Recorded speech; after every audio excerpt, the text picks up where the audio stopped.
बड़ा ही अच्छा कहानी बताने वाला हूँ जो गांव और शहर से संबंधित है। एक छोटा परिवार और एक बड़ा परिवार में अंतर है।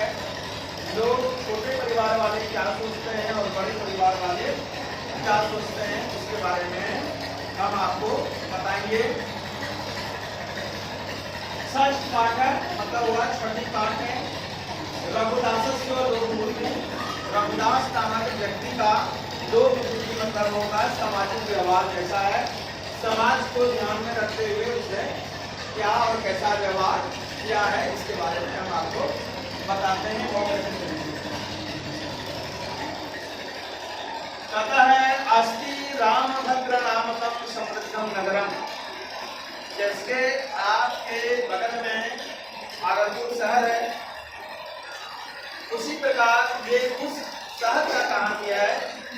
इस शहर का नाम है रामभद्र शहर।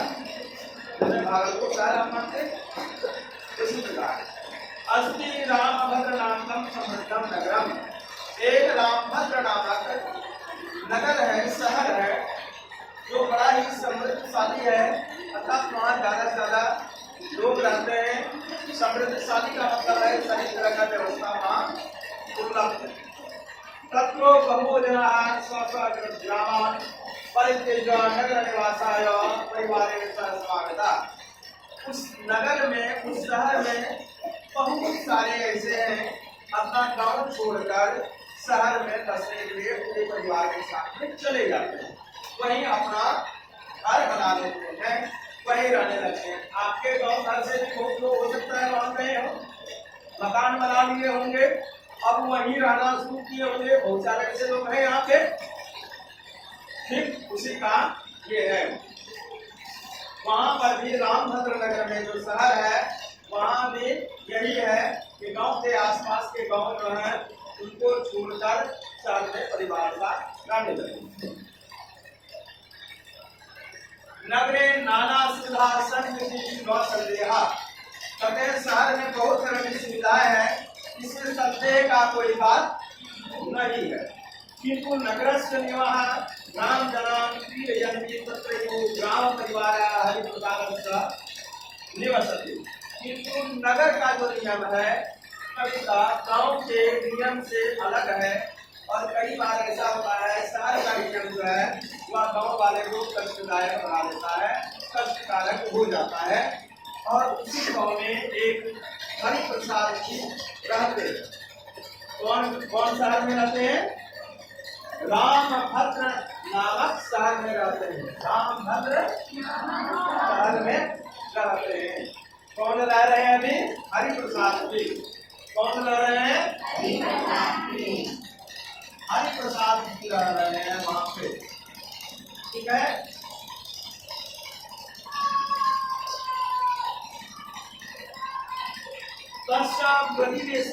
रघुदासः स्वपरिवारेण सह तिष्ठति।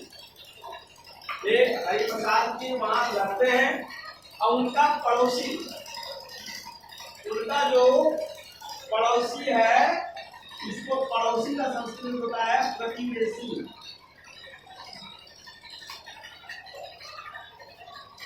पड़ोसी, उनके बगल में जो पड़ोसी हैं उनका नाम है रघुदास। मतलब एक कौन रह रहे हैं? हरिप्रसाद जी रह रहे हैं और दूसरा क्या है? रघुदास रह रहे हैं। वही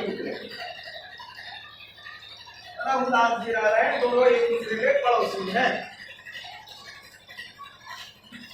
रघुदासस्य पुत्रः इंदुप्रकाशः अति मेधावी वर्तते। कहते रघुदास जी के एक बेटा है, वह बड़ा ही पढ़ने में बड़ा मेधावी है। मेधावी मतलब तेज।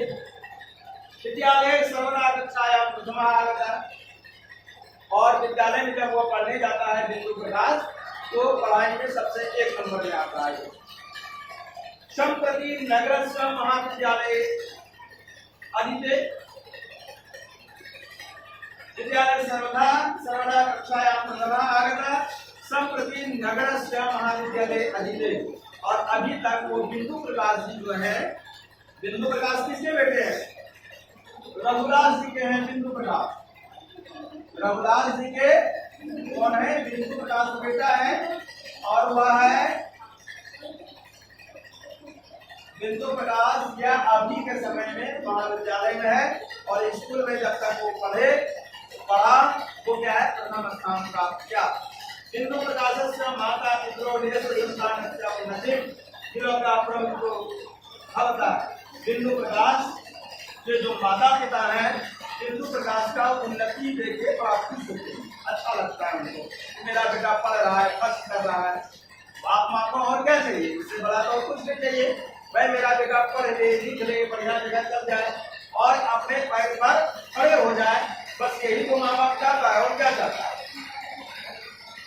लघु परिवार से कारणार्थ नागि संपन्नों की रघुदासन नगरेश की वर्तते। कहते हैं रघुदास का छोटा परिवार है, वो है, उनकी पत्नी है और एक बिंदु प्रकाश नाम का एक बेटा है।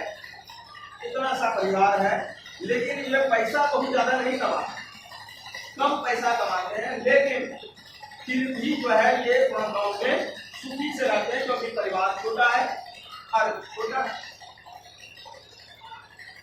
जला जला तक है ग्रामा जला आलम। कभी कभी ऐसा होता है गांव से लोग भी आ जाते हैं उनके घर में, किंतु परिवार कराते कष्टम और कष्टम नानुमति। जो बाहर से आ जाते हैं उनके गांव से कभी आ जाते हैं, शहर में कोई आए तो सोचते हैं रघुदास जी के यहाँ ही रुक जाए। जब वो रुक जाते हैं वहाँ पे तो उनको कोई कष्ट महसूस नहीं होता है, क्योंकि परिवार छोटा है, जगह भी उनके पास में ठीक ठाक है, खाना खर्चे में भी ज्यादा दिक्कत नहीं होता है, कम कमाते हैं, लेकिन हंसी खुशी से बढ़िया तरीके से रह लेते। हरि प्रसाद परिवार इसके ठीक जो पड़ोसी हैं हरि प्रसाद जी, उनका परिवार का विचित्र समस्या है। तस्या परिवार कन्या वो पुत्रो वर्तते, उसके परिवार में 6 लड़की और 2 लड़का है, मतलब 6 8 पति पत्नी कितने हो गए? 10। तेषां सर्वेषां भरण पोषणेषु संपन्नो की हरि प्रसाद सदा चिंतितः तिष्ठति। हरि प्रसाद जी 8 बच्चा 2 अपना 10 लोग को, उसको परिवार को पालने में बहुत परेशानी हो रहा है। हमेशा ये सोचते रहते हैं कि परिवार मेरा कैसे चलेगा, क्योंकि प्रतिदिन 10 लोगों का भोजन चाहिए। कन्या विद्यालय गच्छते, 3 कन्या जो है वो क्या जा रहे हैं? विद्यालय जा रही है।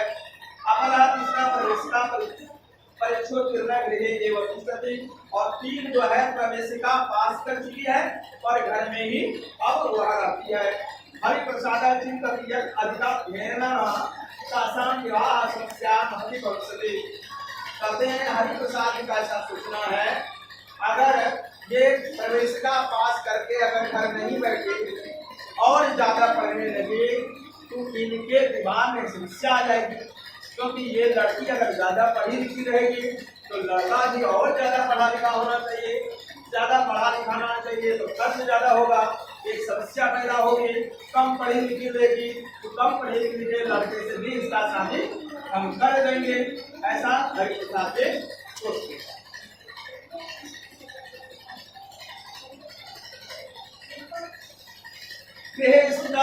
परिवार कार्यालय कुर्वन्ति किंतु सदा परस्परम कलहम कुर्वन्ति। 2 लड़कियां घर में काम तो करती हैं, लेकिन मिला जुला के ऐसा देखा जाए जो हरि प्रसाद जी का परिवार है वो आपस में बराबर कलह करते रहता है, झगड़ा लड़ाई होती रहता है। हरि प्रसाद पुत्रो विद्यालय पढ़ता है किंतु तयो महत्वाकांक्षायां सदैव विद्वान क्रीडयन्ते। हरि प्रसाद का जो 2 बेटा है दोनों विद्यालय में पढ़ता है, लेकिन उसकी जो इच्छाएं हैं वो इच्छा का पूरा नहीं कर पाते हैं। उनका बहुत ज्यादा कुछ खाने का, कुछ पीने का, कोई और कुछ काम करने का, पढ़ने लिखने का जो इच्छा उनका होता है, यहाँ खर्चा लगेगा वहाँ खर्चा लगेगा, वो नहीं ले पाते हैं, उनको परेशान होता है, वो बड़ा कष्टदायक हो जाता है उनके लिए। माता काव्य सर्वाधिकम मन्यते, माँ जो है बेटा को ज्यादा मानती है। तद अब लोग क्या कन्या सर्वा सर्वा अति भवन्ति, और यह देख के कि माँ बेटा को ज्यादा मानती है, बेटी को कम मानती है, यह देख के उसकी बेटी जो है बड़ा दुखी रहती है। एवं संपन्न हरि प्रसाद प्रतिवेशन और उसी प्रकार का जितना हरि प्रसाद भी कमाते थे उतने ये रघुदास जी भी कमाते थे, समझ गए।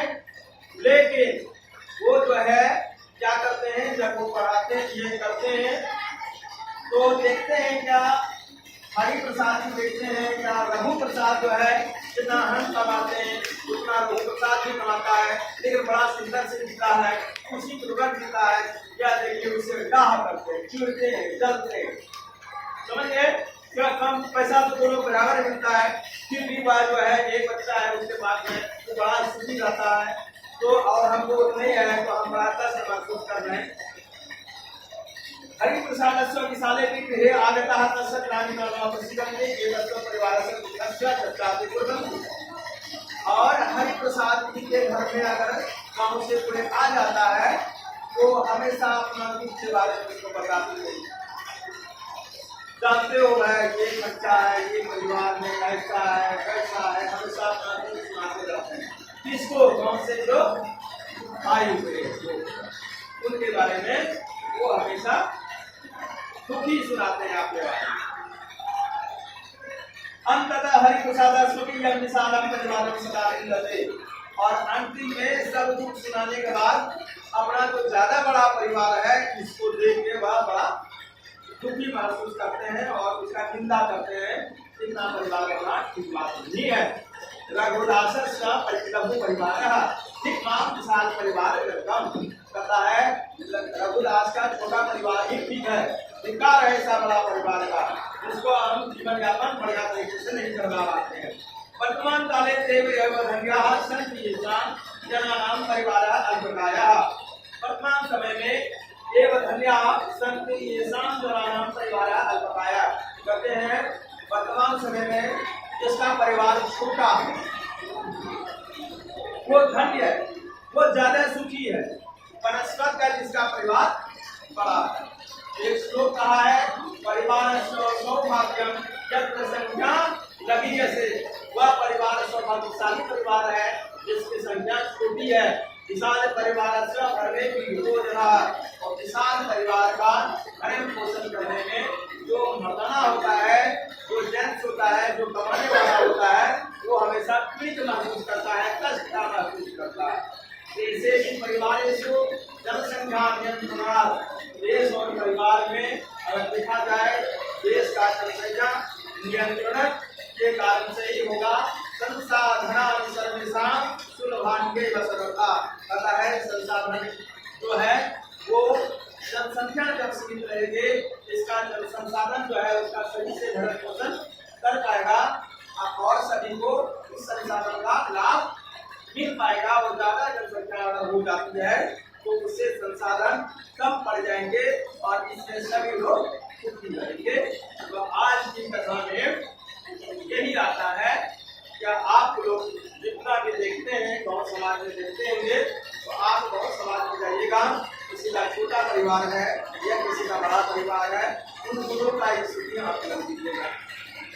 और देश में जनसंख्या निर्माण का थोड़ा बहुत आवश्यक है और ये आपसी समझदारी से ही संभव है, ऐसा पुस्तक का कहना है। सामाजिक स्तर पे ऐसा होना चाहिए। आज पाठ से यही सीखा है, ठीक है। इसको आज आपको याद कर लेना है और याद करने के बाद जो है इसका प्रश्न उत्तर अगर आपसे संपर्क हो सके तो आप बढ़ाइएगा। जो बन सक जाएगा ठीक है, जो नहीं बन पाएगा वो कल आप हमसे आके उसका विश्लेषण कीजिएगा, हम आपको बताएंगे उसके बारे में। अगर किसी से कुछ भी नहीं बन पाता है तो यहाँ एक ओर से हम उत्तर आपको बता देंगे। आज की कक्षा यही समाप्त होती है।